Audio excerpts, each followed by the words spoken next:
Hello and welcome back everybody to our How to Make a Game Breathedge style series. We are on episode 3, I want to say 3, and today we're going to be looking at sorting out the back end for the inventory. Next week we'll look at the UI for it, but this week we're going to be looking at how to actually create the backbone. And this is going to be using structs, this is going to be using an actor component and various things. The only thing that I'm going to say is I'm not going to copy the Breathedge inventory exactly, only for the fact that I hate inventories that you have to play Tetris. I want one item, one slot. I don't want one item taking up 4 slots. I really can't stand that kind of inventory. So I'm not going to do it. If you want to implement that in your own time, feel free. But this one is literally going to be 1 in and 1 out. So let's get started then, shall we?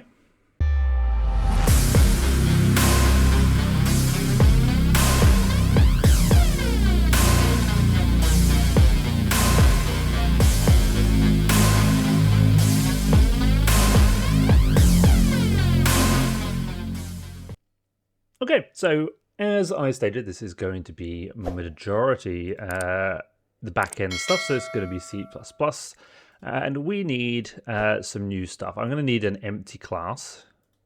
May as well do this while we're here, and I'm just going to call this item.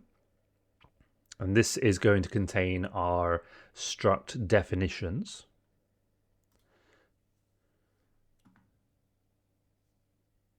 And once that is added, I'm also going to add another new class. May as well do this while we're here. And we'll scroll down to actor component. Now, actor components can be added to any class, any blueprint class, like a character or an item. And they just encapsulate functionality. They're really useful. I use them all the time. So this is going to be a storage component. There we are.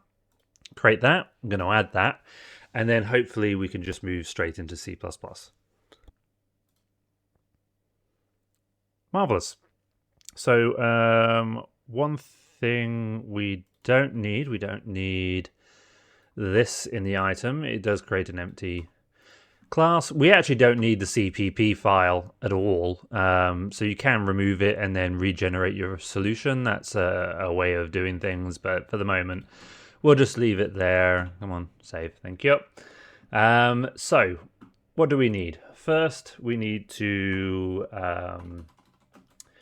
include engine it's not going to auto complete for me, data table.h, because this one of our structs is going to be a table row base, and we're going to be able to create a data table. If you haven't seen anything on data tables, I do have a tutorial on data tables in reasonable depth on my channel, so feel free to check that out. The other thing I want to include is item.generated.h, because this should be generated anyway. It might complain if it doesn't have it. And the first thing that we need to add, we're going to add an enum. Now, enum is short for enumeration, and it is a way of setting a name in place of a number, effectively. So Unreal Engine does have them, and it does support just naming. So we're going to add our UEnum blueprint type, so we can access this in blueprints, and we're going to call it eItem type. Okay, now the first one I'm going to have is unset, and that means that, you know, if we have a null item or whatever, this is just going to be the default value. And we're going to add a U meta tag with a display name, and this is the display name that you have in the blueprint side rather than the C++ side. I'm going to name them the same. Ideally, I would suggest naming them the same, but that's entirely up to you. So I'm just going to copy this a couple of times. I don't think I quite need that many, but we're going to change weapon, and we could add spell, and we can add food, maybe a potion, maybe armor, a resource, and let's have a tool. So I'm just going to update all of these to be the same. You can add as many as you want to an enumeration. I don't know if there is a cap, but to be honest, that generally encompasses most of the stuff that you get added to a game. If you could think of others that you want to add, like ammo maybe or something like that, then feel free. But we don't really need to at this current point. So what's next? We want our actual struct. So we need a U struct. And this is going to be a blueprint type. You guessed it. And I'm just going to add category inventory. Not strictly necessary to add a category, but it just helps to group your stuff together. I could do that with the enum as well, to be fair. But we got a struct, and I'm going to call this F item row structs. Things, most things have a prefix, but structs should start with an F, and this is going to be our public F table row base. Okay, we also need our boilerplate, so generated U struct body. We need our public, and then we can just start adding some properties. Now, most of these are going to be entirely up to you about how much you want. This is the definition of the item, not the item that will be in the inventory. So you can populate this with as much information as you want. If you're having your inventory, you kind of want less information. So you just like want maybe stat count or something along those lines. We're not going to bother with stacking items because Breathedge doesn't really have it.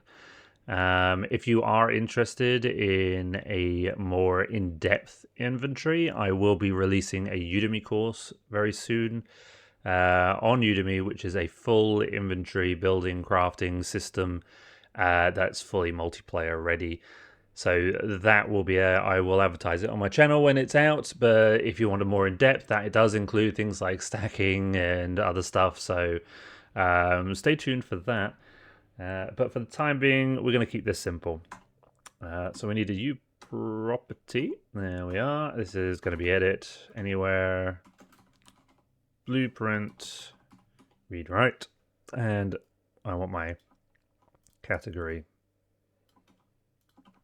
inventory. That needs to be that side. Thank you. And firstly, we're going to have an F name unique name. Now, for data tables, you already get a unique name. The row name itself is a unique name, but I've found in times that I've not had the row name. I've only had the actual structure, and I don't even know what item it is. So I always add a unique name, which is exactly the same as the row name, and then that just means I have all the information I need for the item row. Feel free if you want to leave it out. That is entirely up to you. But I have come across so many times where I'm grateful that I have added it, and it doesn't take much to add. It's not a big thing. Next is F text, and this is going to be our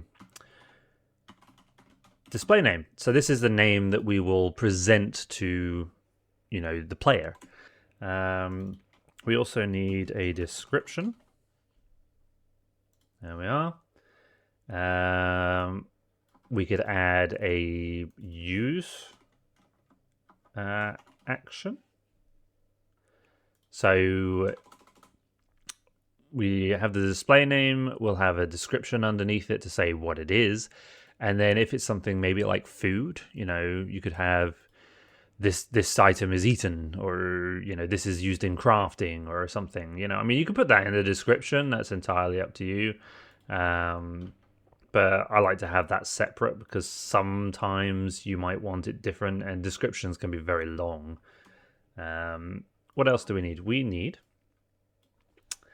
a thumbnail. So we need class U texture to D. It's going to be a pointer and thumbnail, and we'll set that to a null pointer for the time being. If you don't know what that is, it's forward declaration, means I don't need to include the header here. But if I do use it in the CPP file, I will more than likely need to include it there. It's just a way of reducing the amount of linking required and to stop recursive linking that can break C++. So this is quite a common practice for C++ developers. We also have static mesh. Because as in Breathedge, you can have your items in the world.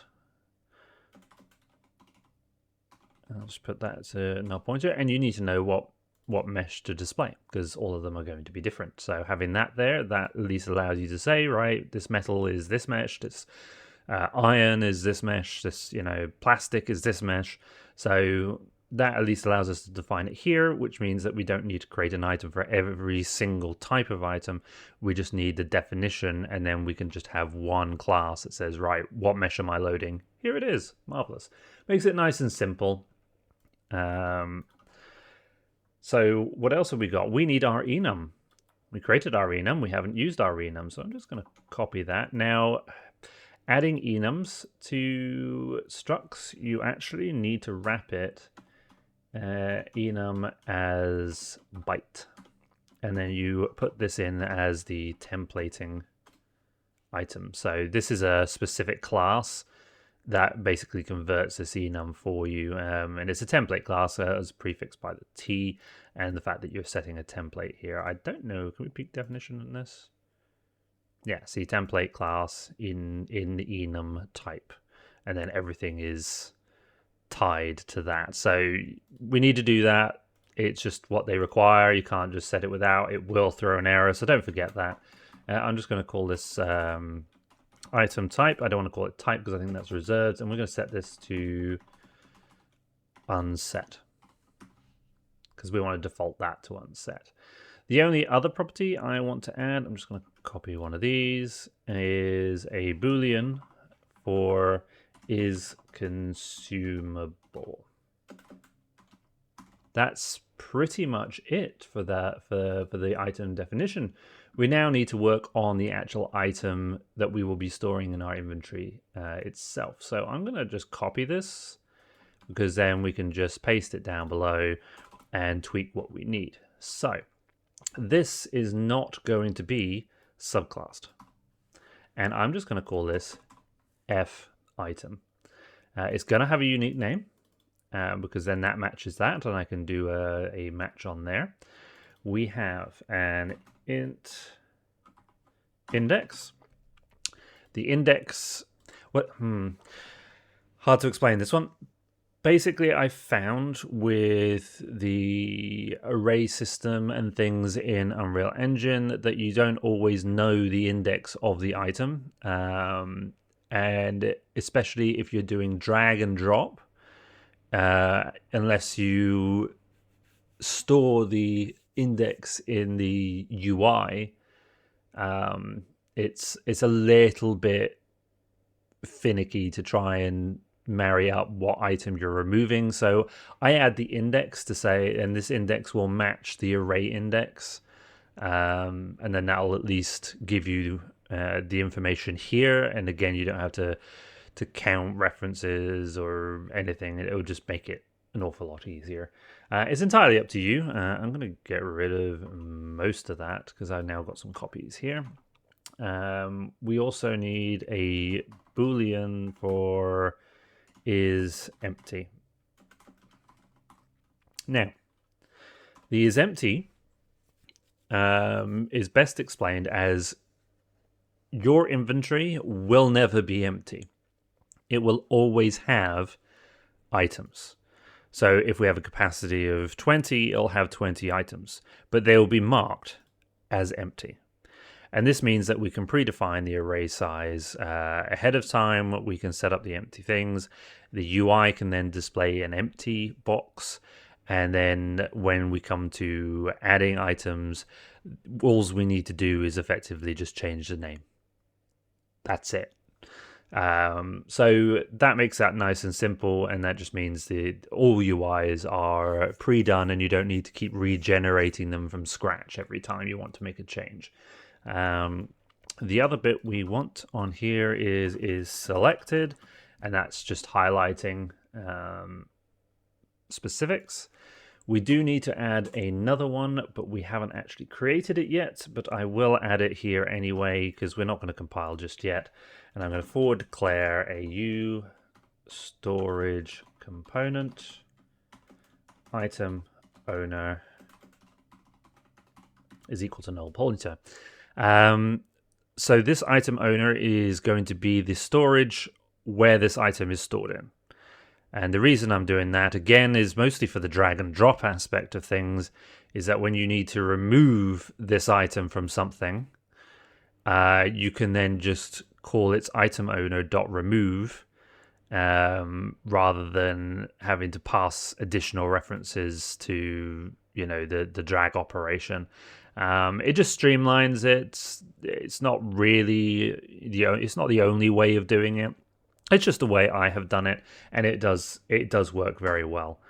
And finally, we also need an operator overrider for equals, because it will probably complain about that. F item right hand side, and this has got to be a const, and it is just going to return unique name equals right hand side dot unique name. That's it. Marvelous. So that is our item structure. So when we have our array, it's just going to be these items. Reference is just going to be a memory address, so that's going to be minimal cost. 2 booleans are going to be quite small, and the index, you could probably go away with like a small, you know, a byte. It depends how big your inventory is going to be. And then your unique names, so we can marry it up with any unique names and things from our actual table definition. Cool. Now that is out of the way, we are now going to move on to our storage component, because this is going to take a little bit of time. I've tried to cut this down as best I can, but you know me, I can't do small tutorials, can I? Right, so I'm just going to clean up a little bit here. That can go, that can go, that can go. I know what all of those do. So we need a pragma region, as always. And this is going to be our variables.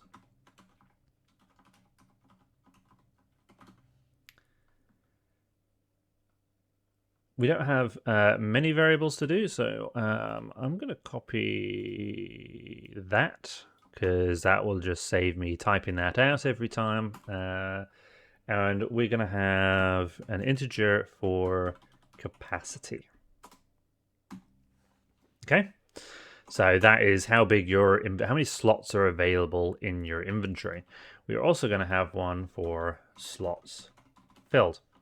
And the reason why I've got that is, I mean, we could just loop over all the items and just check how many are marked as is empty, but that's obviously a loop, and if you have a very large inventory and things, it takes time. It's better just to keep track of it as you go, and at least then you know how many is there already. And it's also useful to check whether things, whether the inventory is full, because then you can just do checks for capacity equals slot fill. So yeah, there is that. The other thing we're going to need is a class for declaration for you data table, and I'm just going to call this data table. Now for each inventory, when you set it up on something, whether it's a character or a storage box, we'll need to know where the list of items is for this structure, because we'll be creating this into a data table, and this storage component is going to need to know, right, what data are we working from. So nice and simple, that's fine, and easy to set up in Blueprints. I will show you that in a minute. And of course, we need our TRA of F item, and I'm just going to call this items. We'll probably need, can I scroll up a little bit? Come on, thank you. Wow, no, I just want that one. I just wanted that tiny include. How many items are there? Okay, I have zoomed in a little bit for you. I do apologize if it was not zoomed in before. But we're going to have some events. And these events are going to be things that you can implement in Blueprints that register whether something is full or whether it needs a UI update. So we need a U function, and this is Blueprint implementable event. And we'll just leave that and have void on updated. Copy that a few times on full. And on update UI. The reason I'm keeping these two separate is the inventory may be updated, but you don't want a UI update. I don't know why you would want that. Maybe if the inventory is not visible, you pick something up off the floor and it updates things. I don't really know, but I keep that separate from the UI one. And obviously we've got the on full in case, we can't add any more items. Nice and simple. You don't need to implement those yet. We will implement those next week. So, functions.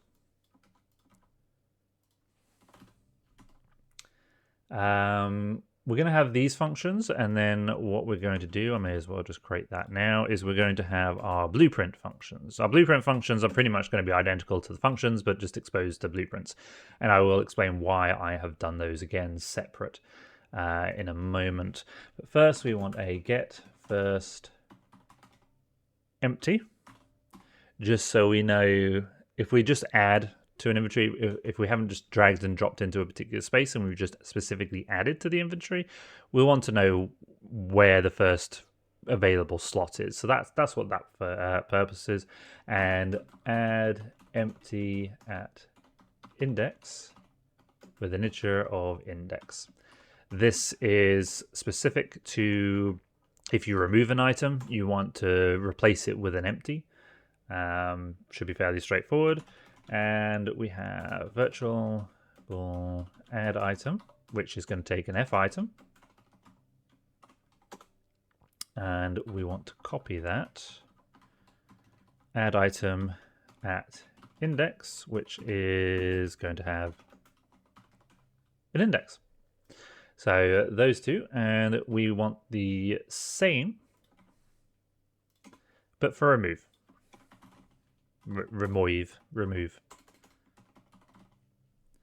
The only other functions, there's a couple more I think I will want. Has item, unique name, and a stack size.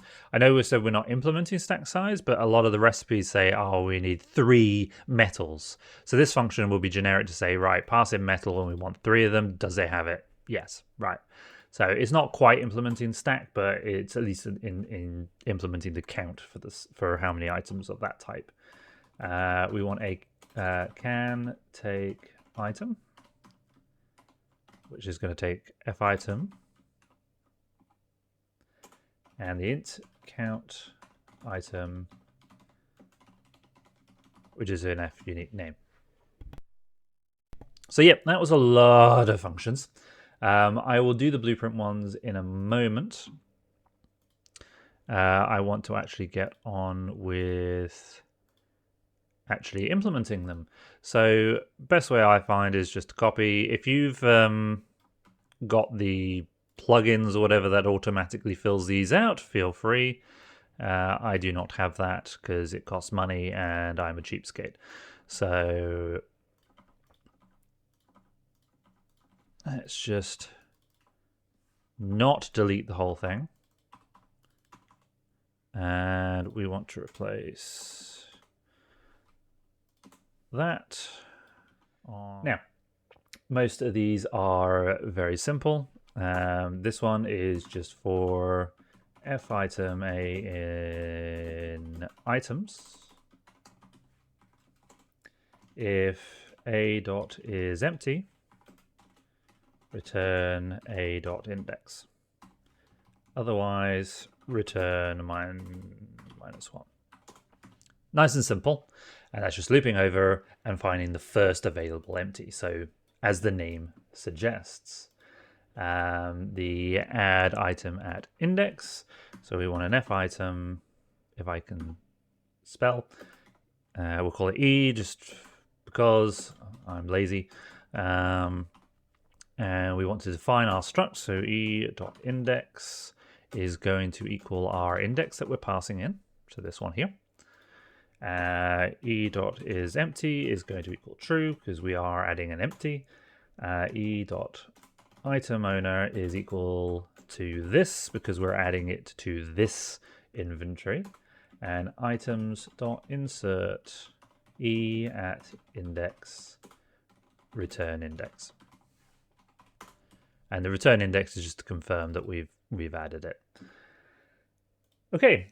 Hopefully you're still with me. The add item is going to be a little bit more involved, so we may as well get started. First, we need to check whether we are full or not. So slots filled is greater than or equal to capacity. I'm doing greater than and equal to just as a fail-safe in case we screw up somewhere. So we want to call the onFull thing that we will implement in blueprints and just return false, just to say we haven't added an item. Next, we need to define a check for our data table to make sure that it is set. I'm just going to return false down here, just save me typing this out because everything else is going to be in here. Now, f item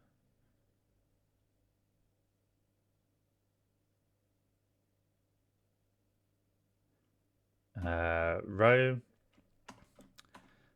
item row is equal to data table find row item dot unique name and blank. And this is why I've added the unique name here, is because I have the item but I don't have the row name. So adding it here allows me to do this with minimal effort, and it doesn't really cost anything. So if item row is not equal to a null pointer, then we're fine. And just at the bottom here, I'm just going to add a return true. Nope. I want that on the inside. My apologies. We don't really do anything with this information. The only reason we're doing it is just to make sure that whatever item we're passing in is a valid item and is one that the inventory is aware of, because if it isn't, then it's not going to be able to display it. It's just a fail-safe check. You can omit it if you want, if you feel that your code is strong enough to never need it. But we want get first empty is our new index because we're just adding an item. We're not adding at an index. That comes later. And we want items dot remove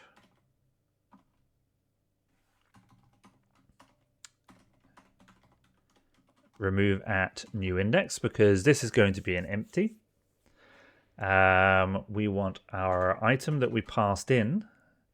The index for that is set to our new index. We want our item owner to change to this because we're adding it to this inventory. Items.insert item and new index. and increment our slots filled. That's it. That's all we do for adding our item. We're just saying, are we full? Yes, return. If not, fine. Is it a valid item? Get our first empty slot, set some necessary information, add the item to the inventory at that index, and then increment our slots filled to say that we are taking up a new slot. It's not a massive amount of code. If you're looking at the stackable, and as I said for the Udemy series that I've created and I'm currently editing, there is an awful lot more code in here to manage stack counts, stack sizes, and things. It's very important that this works fluidly. Okay, so add item at index is a little different. Because there is a few things to think about. So, what do we need to do? Firstly, we want to check whether the item at that index is empty or not, because there may be an item already in that isn't empty. So we need to cater for that. We are going to need our thing here, because I also want the check to make sure that whatever item we're using is a valid item. Inside of here, I'm going to create a reference to our item, the one that is at that index already. So this is the one that's in the inventory in the spot that we're planning on adding this item. References, standard thing in C++. If you would like an explanation for that, I could probably do an entire video on it. It's not really all that complicated, but it's just, in short, it's just another name for the same bit of information. It's just easier access than having to do this, because this in turn will loop over to grab the index, whereas this is direct to wherever this is. It can be a little bit complicated, but not too complicated. So if a dot is empty, then happy days. In here we can just replace it. So items dot remove at index, and in fact we can pretty much just copy that and replace that with that. Nice and simple. If it is not empty, we'll return true, because we don't need to do the rest. We don't need to process the rest of the function if we're there, and it's less memory heavy than doing an else, because it does evaluate this and then it evaluates a negative of that, whereas this just returns true and then doesn't run anything else. We need our slots filled. Our slots filled check. We can't add any more. And then, in fact, get rid of that, and we can just return add item, and then just pass in item. So effectively, what we're doing is, if the item at that index already has an item, we're not just going to do swap logic, because it's doable, but it's a bit finicky with the way that they do in drag and drop in Unreal Engine. So if we try and drag it onto a slot that's already got an item, we're just going to add it to the inventory, and it'll just add it to the end in the next available slot. If it's empty, then it will put it where you tell it to. It just makes things easier and less code. If you want to not do that and have it swap out with the operations, it's beyond the scope of this, but feel free. And down here, I'll put a return false just in case. Remove item is going to be fairly straightforward. We just need our item.index. We don't really need to define that. is greater than -1, just to make sure that whatever item we're using actually has an index. Items dot remove at index add empty add index, because we're removing the item, so we want to replace it with an empty. Slots filled minus minus, return true, and down here return false. Cool, nice and simple. So we're removing an item. We need to find out what index we're removing it from, and then obviously we need to replace it with an empty because we've just removed it. The remove at index is exactly the same, but we don't need that check because we already have an index, so that's fine. Has item is going to be very similar to our get first empty, so I am just going to copy that for a second. So this has stack size, so we need a pending count. So pending count is stack size. Why I'm defining this out is because as we go through, we're going to compare the names. So this is going to be unique name is equal to unique name. But if it does equal that, then pending count minus minus. So we're subtracting. And if pending count is less than or equal to 0, return true. Otherwise, return false. And that just basically says, right, is this item, say we have 3 in here, is this item one of these items? Right, minus that, it's 2. Next item, is that item one of these? Yes, minus another 1, so leave with 1. And if we don't have any more, it will return out here, it will return false. If we have it, this should always be 0, and we can return. If you have large inventories, it might be problematic, but generally most inventories are about 20 slots. So not really a problem. Can take item. That's pretty much already done. We just need to copy that. And if slots filled, greater capacity, otherwise return true. Nice and simple. We don't even need to pass item in there. This is generally used if you wanted to implement your stack sizes. That shouldn't be a problem. As for count items, pretty much the same here, but we're going to have 0, and this is going to be plus plus, and we want to return pending count.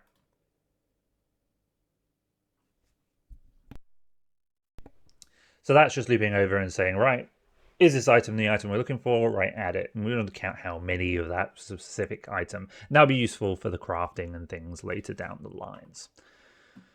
Right, I know that was a lot. Let's try and get through these remaining bits quickly, because we've got the blueprint functions here. So let's get through these. So T array F item.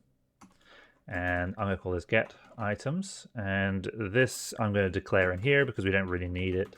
Return items. Return items. We also need to make this. Let's grab our U function. It's not going to be blueprint implementable. It's going to be blueprint callable. Category inventory. That's the only one that's going to be defined in here. The other ones are going to be defined in the CPP file, but I just wanted to get that one in there. And we are going to need a set items,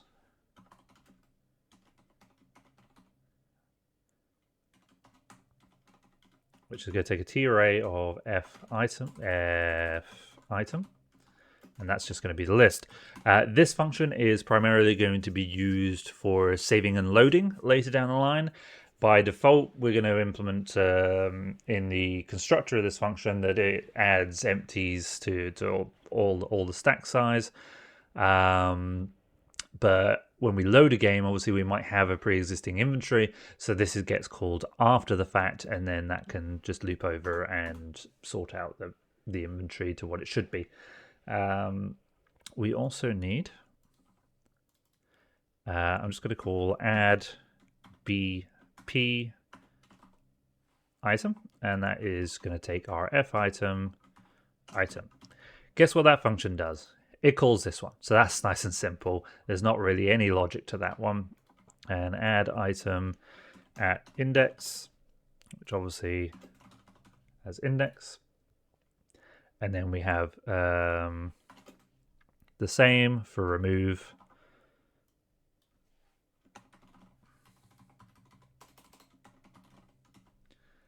And we have our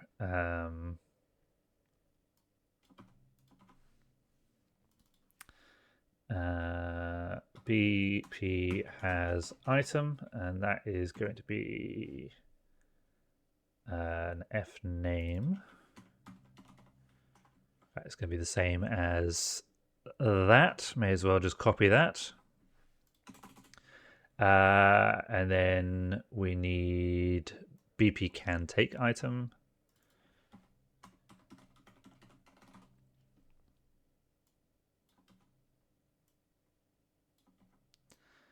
And we want, let's just copy that one. I'm sure you guessed it, BP count item. And finally, down the bottom is BP count items. Right, we need to adjust the signatures here. So the BP has item is going to return a bool. As is the can take item, that's going to be a bool. Count items is going to return an integer. Marvelous. So let's copy these and fill these out quickly, because most of them are going to be, we don't need this top one. We don't need that, any of those. And I'll tell you why I've done these separately in 1 second.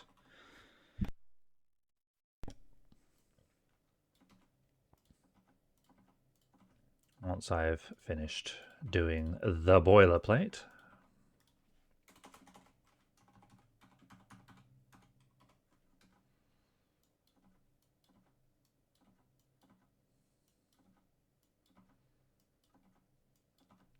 Right, so add item is just add item, passing in item.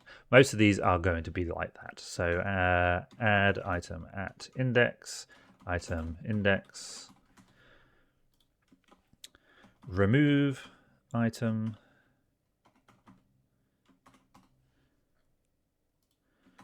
remove item at index, item index, return has item, unique name, stack size, return can take item, return count item. Marvelous. So these ones are nice and simple. They're there for ease. They are also there because in my multiplayer series,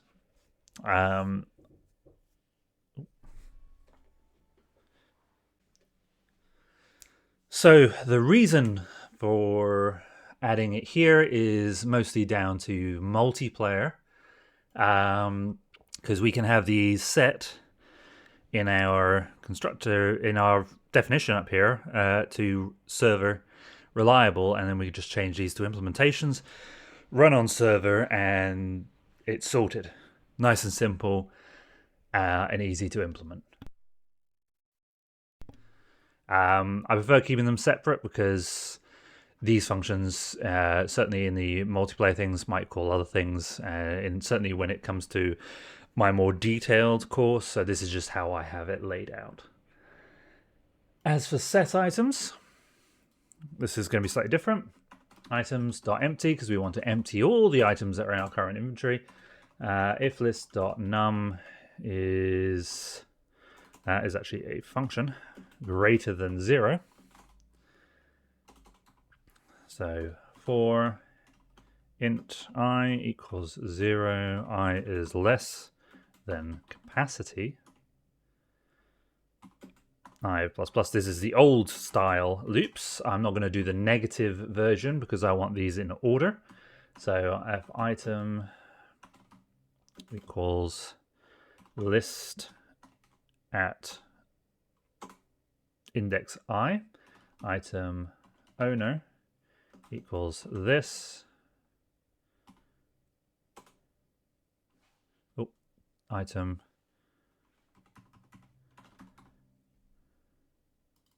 dot item owner equals this.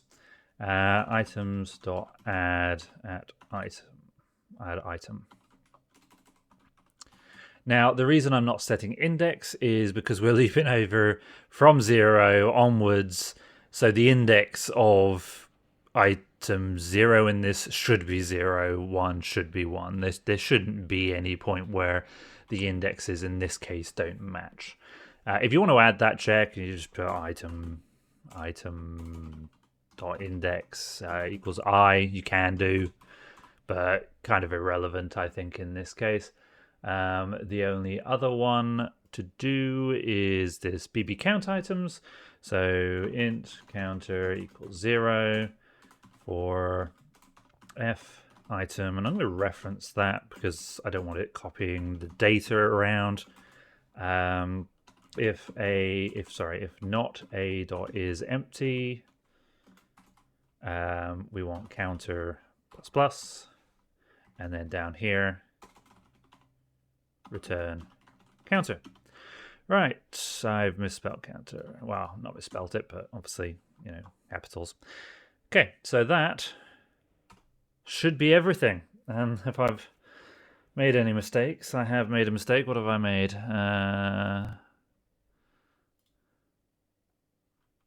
That needs to come before. Let's try that again. Marvelous. So that is that is everything. In here, I'm just going to create another folder called items, and just to double check, we have our miscellaneous, we have our data table, and we are going to call this item row. Yes, we do. Marvelous. So that I'm just going to call our items database. And the only other thing that we haven't done is we haven't added it to our character. This is going to be very quick to do. We want... Do we have a components area? Okay, let's just add another one of these components. And we want our thing here, and this is going to be category in inventory. We want to forward declare our U storage component, and we'll just call this storage component. Nice and simple. This is on our character header, by the way. And then I'm just going to copy that, and in here we need to expand our things here. Hash include storage component, just to make sure that we have that declared. And down here, just after the mesh, we want our storage component. Try that again. Storage component is create default sub-object of type U storage component. And we're going to call this storage component. That just is the friendly name in Blueprints that you want to call us. The only other thing I want to do is set the capacity equal to 20. Is there anything else? There is one more thing, actually. My apologies on that. We need our things. I would say I was going to put that in the constructor, but I will put that here. And actually, it's going to be similar to our set items here.